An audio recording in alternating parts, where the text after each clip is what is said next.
The year is 1553.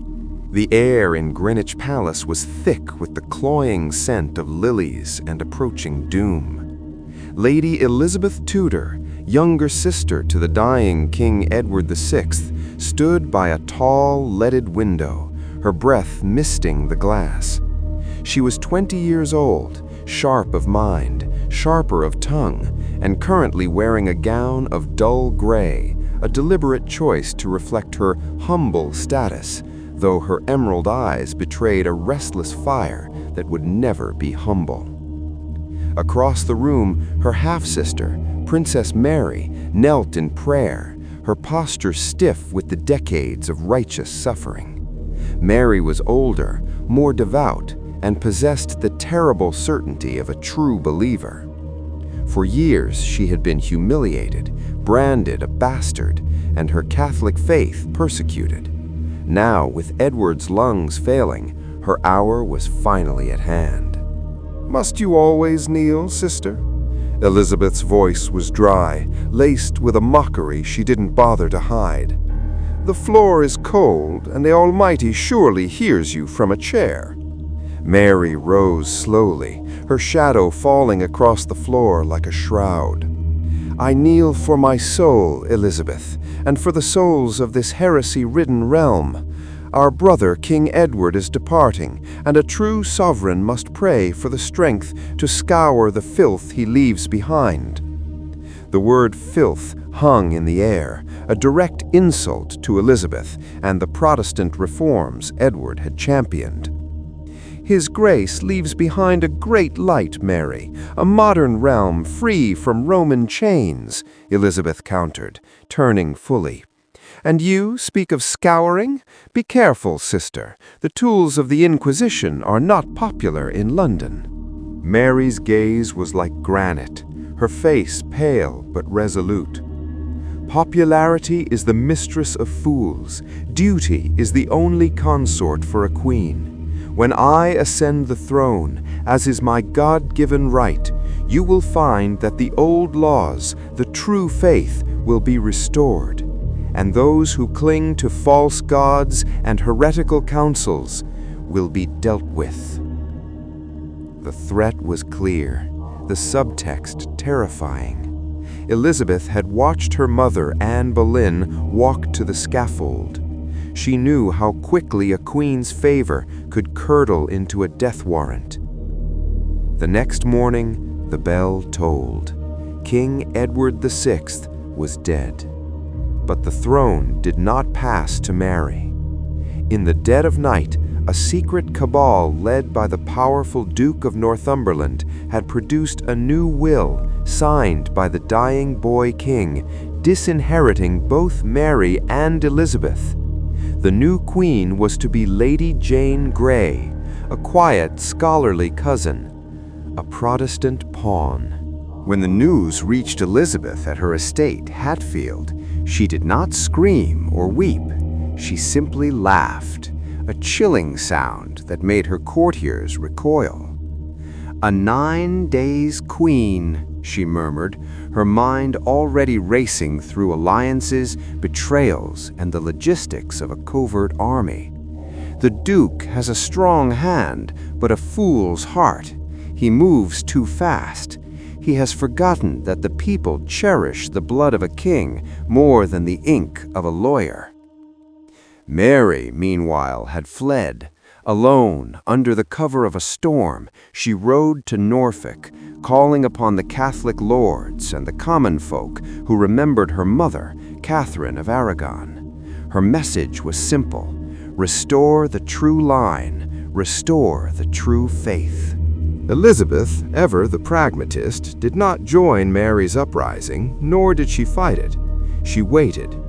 She wrote a letter of feigned loyalty to her sister while secretly financing her men. She understood that if Mary won, Jane Grey's head would roll, and if Jane Grey won, she would then come for the popular but illegitimate Elizabeth next. The real game, the deadly game, was about to begin. It was not Queen Mary versus Queen Jane. It was a race for survival, where the prize was not the crown itself, but the right to live. And Elizabeth knew that in the court of power, one sister would have to be sacrificed for the other to reign supreme. The crimson vow had been made, and the blood of their ancestors demanded its price. The damp chill of the Tower of London clung to Elizabeth like a second skin. It was not the majestic royal palace she had known as a child, but a prison, a grim stone cage reserved for traitors and those awaiting the axe. She was confined in the bell tower, a small dark chamber with walls so thick they swallowed light and sound. The window overlooking the Thames was barred, offering a maddening glimpse of freedom she could not touch. Her few possessions were scrutinized daily, and every syllable she uttered was carried instantly to the ears of Queen Mary's guards. Queen Mary, now secure on the throne, had swiftly dealt with Lady Jane Grey. The 9 days queen and her husband were executed. But Mary could not bring herself to sign Elizabeth's death warrant, despite the constant urging of her ultra-Catholic bishop, Stephen Gardiner. "She is my sister, Bishop," Mary had argued, her hand trembling over the parchment. "The blood tie must mean something." "It means rebellion, Your Grace," Gardiner had countered, his voice smooth and venomous. "As long as the Protestant seed lives, your throne is safe for neither God nor Rome. She is the rallying banner for every heretic and every rebel. Kill the roots, or the tree will topple you." Elizabeth knew this struggle was taking place, played out across the few letters she was allowed to receive. The immediate threat had been Wyatt's rebellion, a Protestant uprising ostensibly led by Sir Thomas Wyatt, but which aimed to dethrone Mary and install Elizabeth. Though Elizabeth had no direct involvement, her silence and the rebels' rallying cry were enough to merit imprisonment.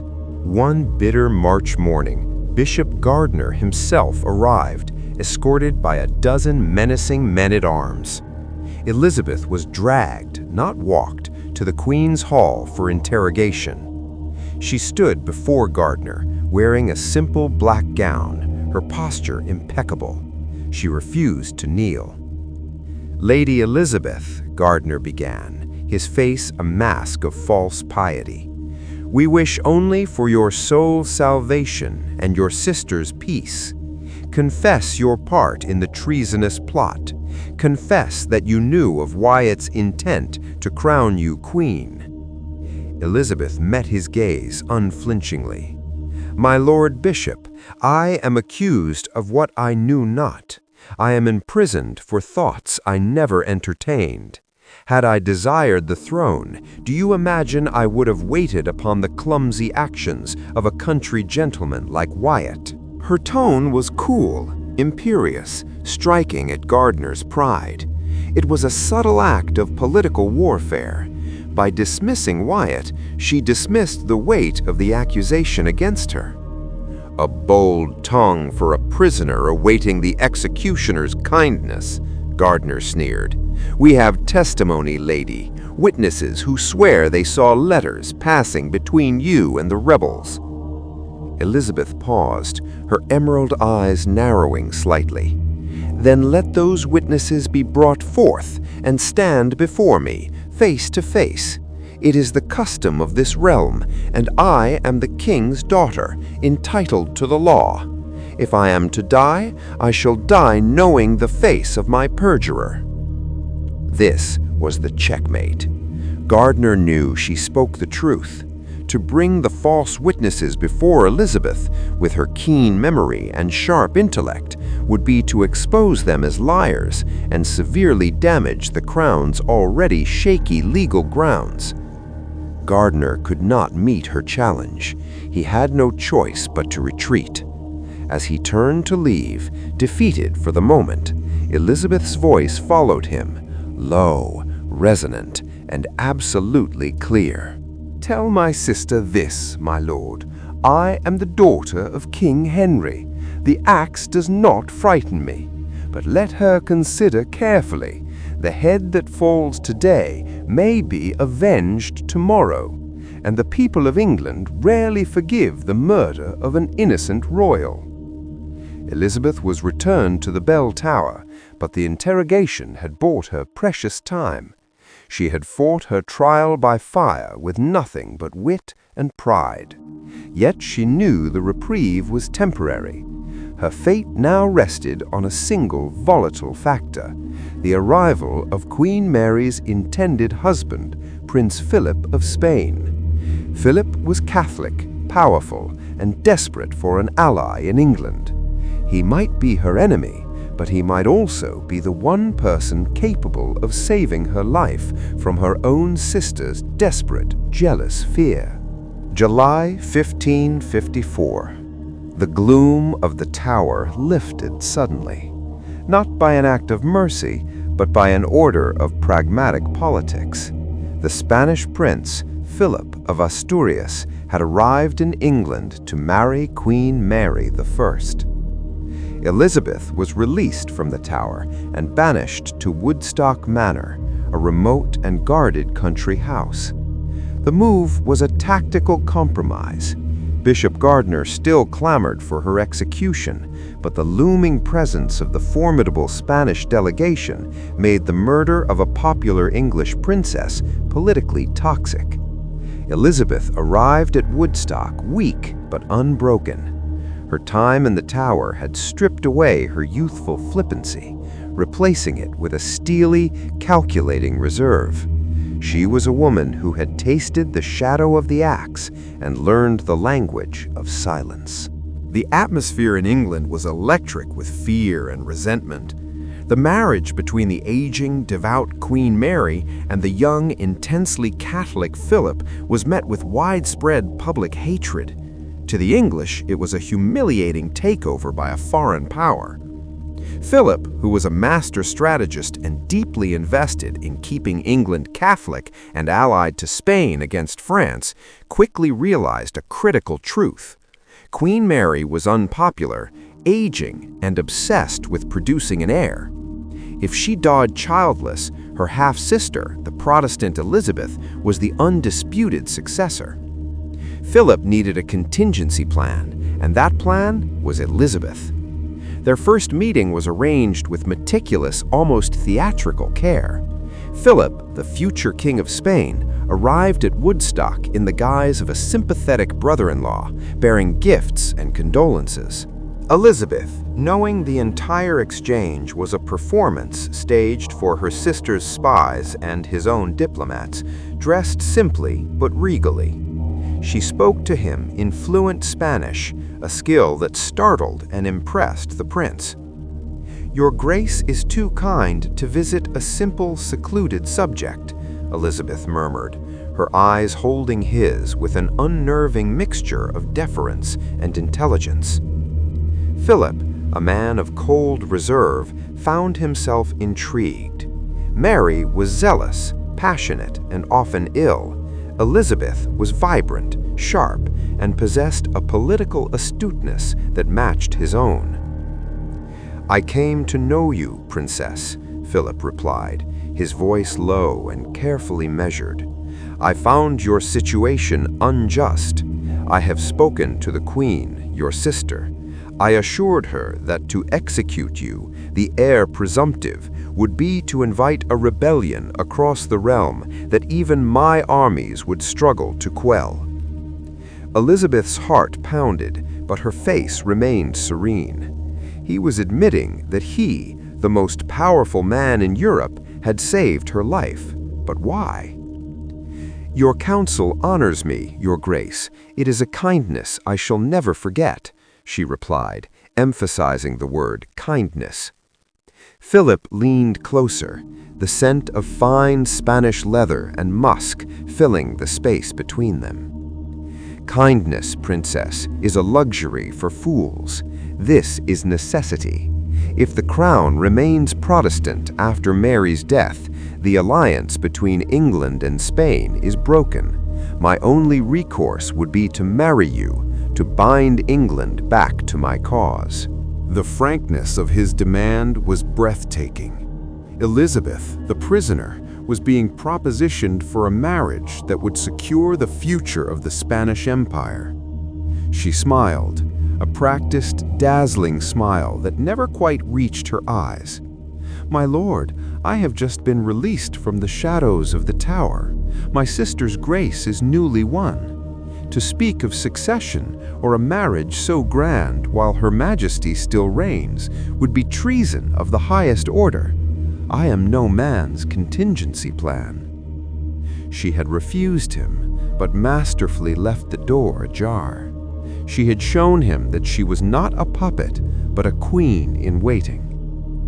From that day forward, Philip became Elizabeth's reluctant, invisible protector. He needed her alive, unmarried, and beholden to him. He could not afford for her to be executed, only to have a less controllable Protestant faction rise in her place. Mary, blinded by her love for Philip and her desperation for a Catholic heir, remained oblivious to the dangerous alliance forming in the shadows of her court, an alliance between her sister and her husband, built on the mutual understanding that her reign was merely an intermission. The true power shifted not on the battlefield, but in the calculated whispers between two great strategists, leaving the Sun Queen to slowly wither, trapped in a loveless marriage, while the Shadow Queen prepared for the dawn. The years between 1555 and 1558 were christened by history in blood: the Marian persecutions. Queen Mary's desperate attempts to restore Catholicism and secure her legacy became a brutal campaign of terror. The stakes were no longer just political.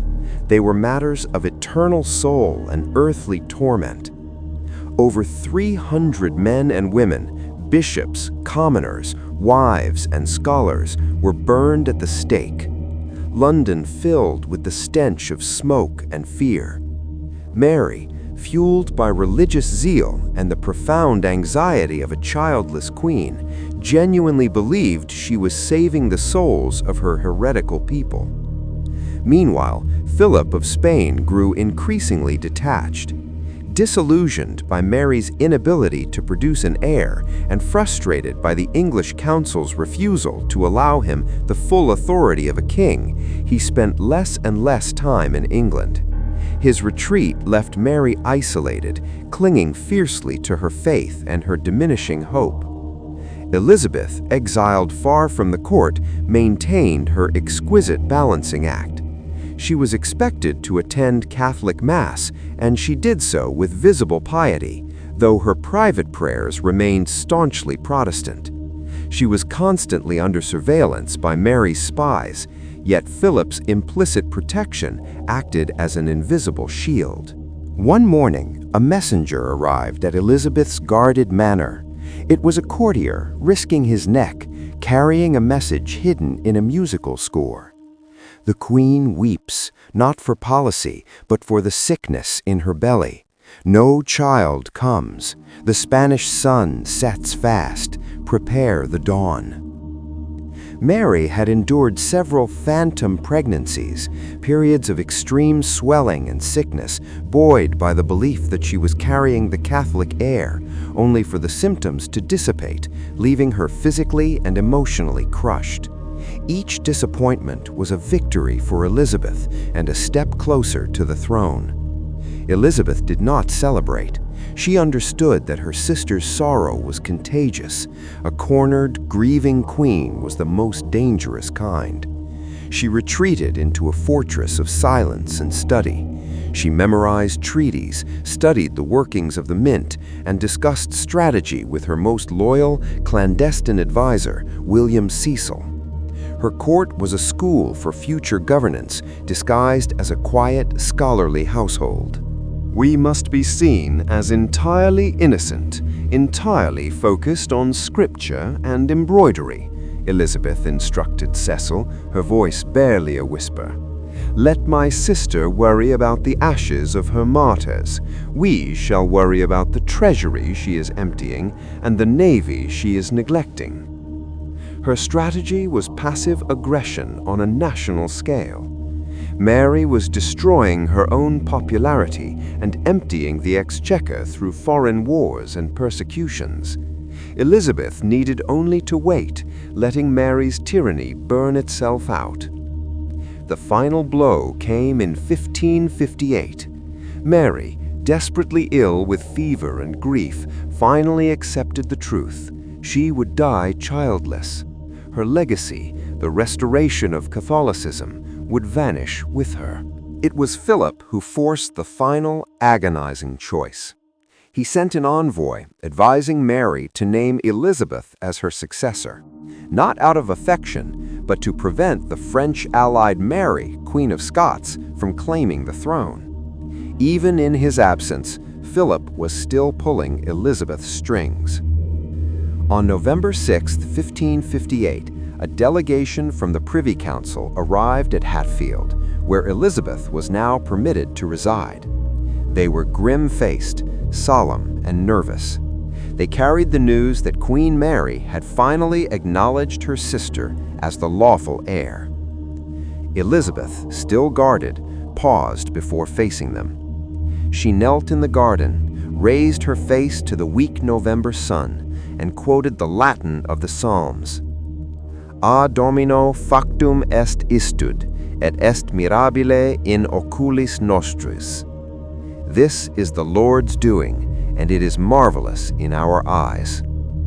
The words were an assertion of her divine right and a final, subtle triumph over the Catholic faction. 3 days later, Queen Mary I, the Sun Queen, cloaked in sorrow, died. Elizabeth, the Iron Flower, had survived the fire. She entered London to the sound of thunderous cheers, ready to claim the crown her ancestors had fought, lied, and died for. The Crimson Vow was fulfilled. One sister had reigned, and the other had finally risen. The age of religious terror was over, and the Golden Age, the age of Queen Elizabeth, had finally dawned. We have now reached the dramatic conclusion of the sisters' rivalry and Elizabeth's ascent. The full story of 5,000+ words would now continue with her challenges as Queen, Armada, Mary, Queen of Scots, etc. The year is 1559. Queen Elizabeth I, at the age of 25, was crowned amid scenes of unprecedented joy and relief. The people, tired of the fires and the Spanish yoke, hailed her as their deliverer. Yet her position was precariously balanced on a knife's edge. Her first act was the religious settlement, a masterful compromise designed to heal the devastating divisions caused by her father and sister. The Act of Supremacy made her the supreme governor of the Church of England, a gentler title than head to appease male bishops, and the Act of Uniformity established a moderate Protestant liturgy that still allowed for some Catholic ceremonial elements. It was genius, a broad church where no one was entirely happy, but few were willing to risk treason. While Elizabeth tackled internal politics, a far greater threat materialized across the border: her cousin, Mary Stuart, Queen of Scots. Mary, a devout Catholic, was married to the Dauphin of France and, crucially, was the granddaughter of Henry VII. Many Catholics viewed Elizabeth as illegitimate and considered Mary the true Queen of England. The challenge was immediate and audacious. Mary and her French in-laws had their royal crests quartered with the arms of England, a clear public claim to Elizabeth's throne. A mere child's boast, Elizabeth dismissed publicly, but privately she knew the danger was lethal. Mary was not just a rival, she was the living symbol of the Catholic Counter-Reformation in Britain. The return of the storm. The storm truly broke in 1560 when Mary's young husband, King Francis II of France, died. The 20-year-old widow, beautiful, charismatic, and politically unmoored, was forced to return to her unstable, Protestant-controlled homeland, Scotland. "She brings her charm, her ambition, and her papist priests," warned William Cecil, now Elizabeth's chief minister, Lord Burghley. "She will be a beacon for every disgruntled Catholic lord in England." Elizabeth's strategy was simple: containment. She funded Scottish Protestant lords to keep Mary occupied. She supported her rivals within the Scottish court, but she could not eliminate her, not yet. Mary's time in Scotland was a tragic, passionate opera of bad decisions. She married her handsome, arrogant cousin, Lord Darnley, to strengthen her claim. The marriage was a disaster, dissolving into jealousy and murder. Darnley was assassinated, and Mary promptly married the suspected murderer, the powerful Earl of Bothwell. This flagrant disregard for moral and political convention alienated Mary's Scottish nobles. In 1567, they rebelled, imprisoned her, and forced her to abdicate in favor of her infant son, James VI. In May 1568, Mary, Queen of Scots, escaped her prison and rode south toward the only refuge she believed she had left, England. When the bedraggled queen crossed the Solway Firth and threw herself upon Elizabeth's mercy, Elizabeth faced the ultimate political dilemma. "She is within our grasp, madam," Cecil urged. "Keep her. If you let her return to France, she will come back with a French army." "But she is a queen," Elizabeth countered, walking restlessly in her chamber. "To hold a sovereign hostage sets a terrible precedent. I might as well invite my own murder." Elizabeth understood that Mary, whether free or captive, was dangerous. Release Mary, she would immediately rally Catholic Europe and invade. Execute Mary, it would turn her into a Catholic martyr and risk international war with France and Spain. Imprison Mary, this was the only viable, if excruciating, option. Elizabeth's decision was ruthless and pragmatic. Mary was not welcomed as a guest. She was placed under indefinite, luxurious house arrest. Over the next 2 decades, the beautiful, impulsive Scottish queen would become the centerpiece of 13 major assassination plots against Elizabeth. Mary Stuart, the captive, was a greater threat to Elizabeth's life than Mary Tudor, the reigning queen, ever was. The Crimson Vow had brought Elizabeth to the throne, but now a new, younger rival threatened to drench that throne in blood once more. Elizabeth, the Virgin Queen, had found her most dangerous enemy imprisoned in her own backyard. We have established the conflict with Mary, Queen of Scots, which dominates Elizabeth's middle reign. The next logical step is to explore the intensifying plots and the inevitable confrontation with Spain, the Armada. By the 1580s, Elizabeth's reign was defined by paranoia. The Catholic threat had metastasized, fueled by the presence of Mary, Queen of Scots, held captive in various English castles. For 2 decades, Mary was not a prisoner, but a lightning rod, a magnet for every Catholic noble, disgruntled exile, and Spanish plotter seeking to overthrow the Protestant regime. Elizabeth's defense against this unseen enemy was the man history would call her spy master general, Sir Francis Walsingham.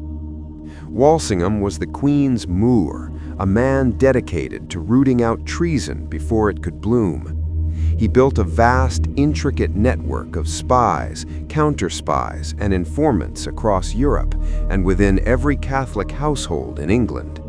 His methods were ruthless, utilizing code breakers, double agents, and torturers.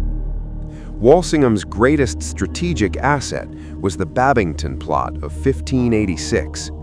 This conspiracy, financed by Spain, involved a young Catholic nobleman, Anthony Babington, who planned to assassinate Elizabeth, free Mary, and place her on the English throne. The fatal correspondence.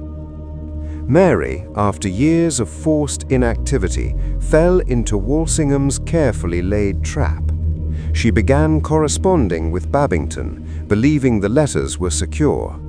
Walsingham, however, had secured the loyalty of the brewery owner who supplied the beer casks to Mary's holding. The secret letters, written in cipher, were smuggled in and out of the castle inside waterproof packets hidden within the stoppers of the beer barrels. Every letter passed through Walsingham's code-breaking bureau. Thomas Phillips, Walsingham's genius cryptographer, meticulously decoded Mary's secret correspondence. Mary's letters confirmed her full involvement. She explicitly approved of the plan to assassinate Elizabeth.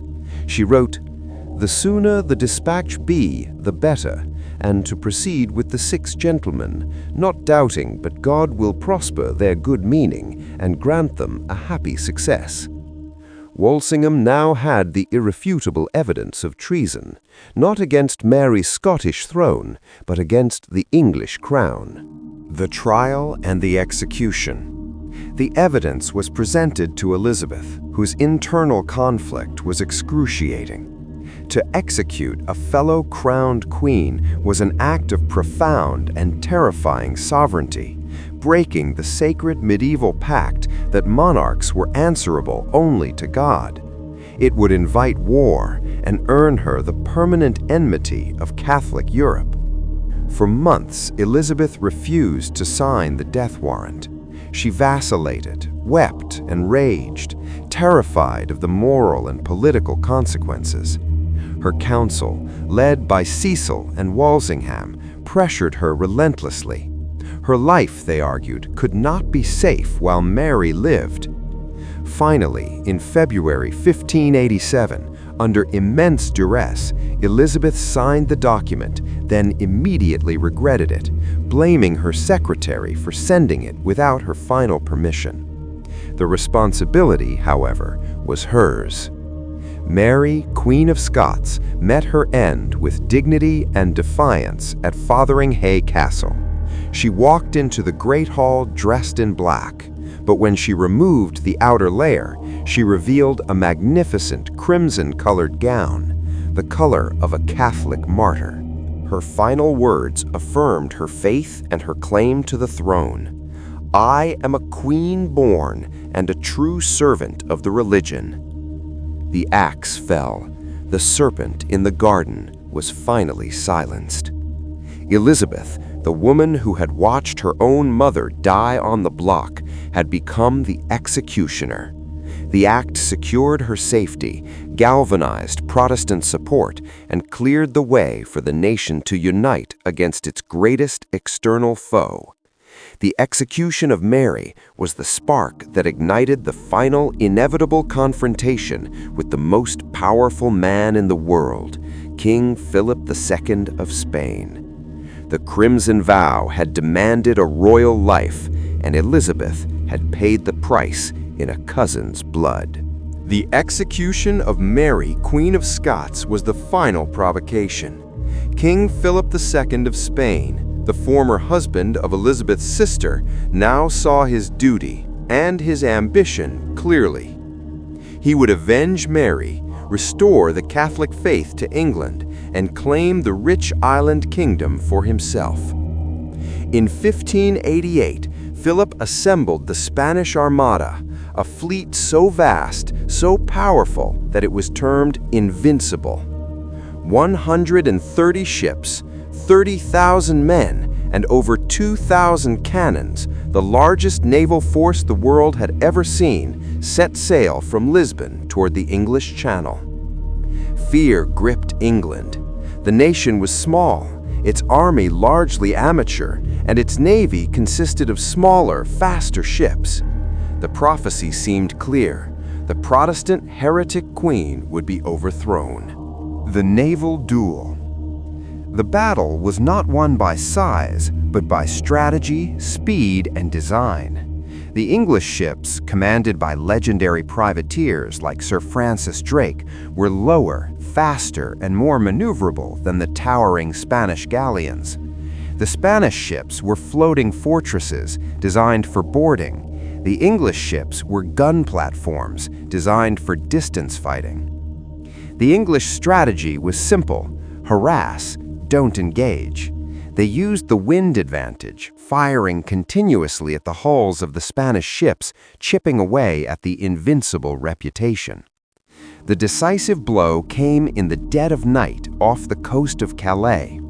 The English unleashed 8 fire ships, old vessels packed with gunpowder and pitch, set ablaze and aimed directly at the anchored armada. The panic was immediate and complete. The Spanish captains cut their anchors and scattered into the open sea, losing their disciplined formation. The following day, at the Battle of Gravelines, the faster, more accurate English cannon fire inflicted crippling damage on the scattered Spanish fleet. The final defeat, however, was delivered by nature itself. Driven north by the English fleet and the prevailing winds, the surviving armada was forced to attempt a brutal circumnavigation of Scotland and Ireland.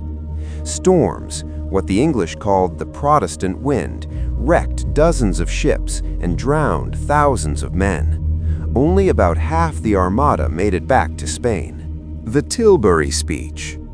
While the battle raged at sea, Elizabeth solidified her rule with one of the most famous acts of wartime leadership in history.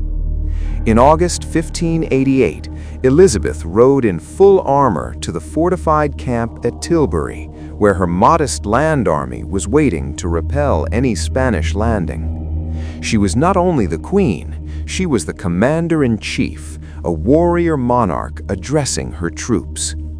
She stopped the procession, removing her helmet, letting her red hair fly in the wind.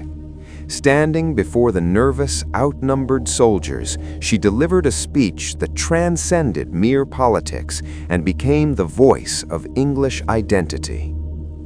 "My loving people, I have come amongst you, as you see, at this time, not for my recreation and disport, but being resolved, in the midst and heat of the battle, to live or die amongst you all. I know I have the body but of a weak and feeble woman, but I have the heart and stomach of a king, and of a king of England too, and think foul scorn that Parma or Spain or any prince of Europe should dare to invade the borders of my realm." The Crimson Vow, begun in the silent tension between two sisters, had reached its zenith. Elizabeth's reign was no longer provisional. She was the Gloriana, the Virgin Queen, the undisputed master of her realm, and the patron of the rising English naval power. She had survived the plots, the religious wars, the threat of invasion, and the terrible necessity of execution. The Tudor dynasty might have ended with her, but the golden age of England had just begun. Following the defeat of the Armada in 1588, Elizabeth's reign entered its truly golden age. The external threat of Spain remained, but the psychological victory was absolute. England was transformed from a peripheral island nation into a maritime power, confident and expansionist. The remaining years of Elizabeth's life were a dazzling, yet increasingly complex period. The patron of the arts.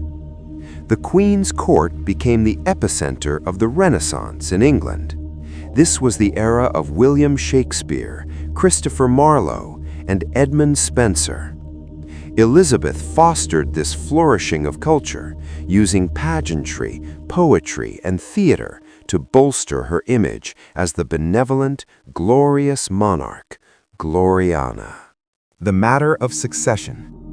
Despite her triumphs, the greatest political dilemma remained the lack of a direct heir. Elizabeth famously maintained her status as the Virgin Queen, prioritizing her duty to the state over the vulnerability of marriage. She often declared she was married to England, yet this choice ensured that the succession would be unstable upon her death. The pressure from her final, ambitious favorite, the young Earl of Essex, who sought to leverage the succession for personal power, led to his eventual rebellion and execution, a painful echo of the fate she had witnessed and ordered. The Irish question. The end of her reign was marred by the brutal, costly 9 Years' War in Ireland, where England sought to impose control over rebellious Catholic earls. The financial strain and the military failure of this conflict cast a long shadow over her final years, reminding the court that power was never absolute. By 1603, at the age of 69, Elizabeth was frail and fading. She had outlived nearly every one of her rivals, counselors, and friends, including the brilliant Lord Burleigh, William Cecil, and the shrewd spymaster Walsingham. In her final days, she refused to go to bed, sitting upright on cushions, her mind often wandering back through the decades of conspiracy and triumph. When finally pressed to name her successor, the Queen's voice was weak but firm. She designated James VI of Scotland, the son of the cousin she had executed, Mary, Queen of Scots. It was the final, supreme act of political wisdom. By naming the Protestant King of Scotland, she ensured a peaceful transition, unified the crowns of England and Scotland, and extinguished any lingering Catholic claims to the throne. The feud that began between two royal sisters ended with the peaceful elevation of their joint lineage. On March 24, 1603, Elizabeth I died at Richmond Palace. The Tudor dynasty, born of ambition and turmoil, ended. The crown passed seamlessly to the House of Stuart. Elizabeth I's legacy was the profound stabilization of England. She took a divided, bankrupt, and fear-ridden realm and left behind a powerful, prosperous, and culturally dominant nation. Her success was rooted in her ability to turn her weakness, her gender, and her illegitimacy into a political strength. She mastered the art of appearance, turning the vulnerability of the lone, unmarried queen into a symbol of national resilience. The Crimson Vow, sealed by the execution of a mother and a cousin, had ultimately paved the way for the longest, most transformative reign in early English history. The tale of the two queens, Mary, who clung to the past and died in sorrow, and Elizabeth, who embraced the future and reigned in glory, is the eternal story of how survival and political genius transformed a fragile inheritance into a golden age.